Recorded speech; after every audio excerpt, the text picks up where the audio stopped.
How to change the screen lock method on your Android.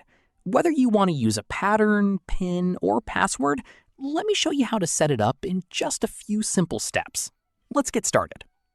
First, open the Settings app on your Android. Now, tap Lock Screen.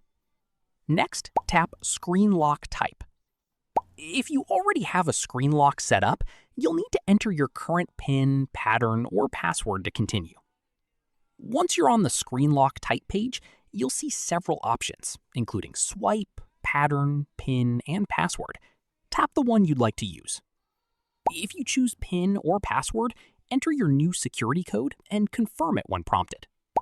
Once everything is set up, lock your phone and try unlocking it using your new screen lock method to make sure it's working correctly.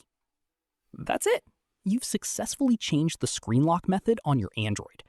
If this tutorial helped you, don't forget to like, subscribe, and turn on notifications for more Android how-to tutorials.